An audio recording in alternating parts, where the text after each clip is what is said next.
Hi, Dr. Beth here, and welcome to another edition of The More You Know, Floor Mobility. So this week we're going to talk specifically about some myths that we hear all the time about getting up and down from the floor. The number one myth we hear is, I've had a knee replacement, I'm not allowed to kneel on it ever again. Well, that is completely false. Especially nowadays, the knee replacements have gotten so much more advanced.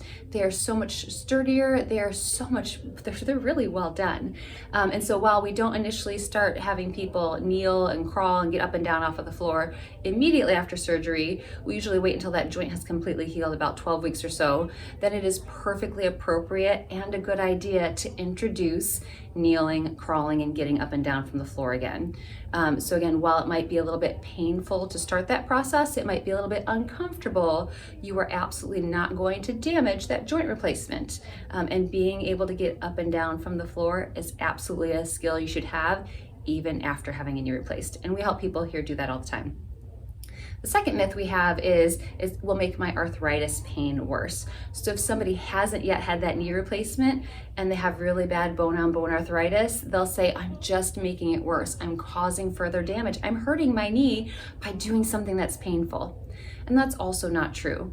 We have found that typically, just because something hurts does not mean you're actually causing further harm. So just because you kneel and it might be an 8 out of 10 pain does not mean that you're causing that arthritis to degrade even further, okay?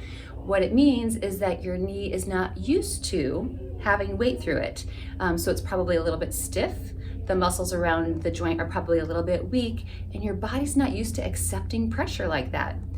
The good news is our body is so robust, it is so resilient, it is so smart, and if you start exposing it to bending a little bit more, to getting a little bit stronger, to accepting a little bit of pressure through that knee joint, it will absolutely respond by getting stronger, okay? The other thing I like to point out to people is even if we don't get your knee pain from an 8 out of 10 down to 0 with kneeling and crawling to get up and down from the floor, even if it's still stuck at a 3 or a 4, it is still worth being in that kind of pain to be able to crawl to a chair and pull yourself up successfully so that you are not trapped on the floor. Remember in last week's video, we talked about people who are trapped on the floor for more than an hour. As many as 50% of people die within 6 months from complications. So I would rather have my clients be in a little bit of pain to get up off of the floor and decrease that risk of death than stay on the floor because it's a little bit more comfortable to lay there for a couple of hours until somebody finds them and can help get them up. So let's prioritize what problem we want. We'll have some painful knees, we'll work on getting you stronger, we'll work on getting that motion back and building up your confidence so that you have the ability to get up and down from the floor. And in next week's video, I'll talk a little bit more about graded exposure, and that's exactly how we help people on that journey. So listen in next week, learn about some graded exposure, and I hope you learned something new. Thanks so much.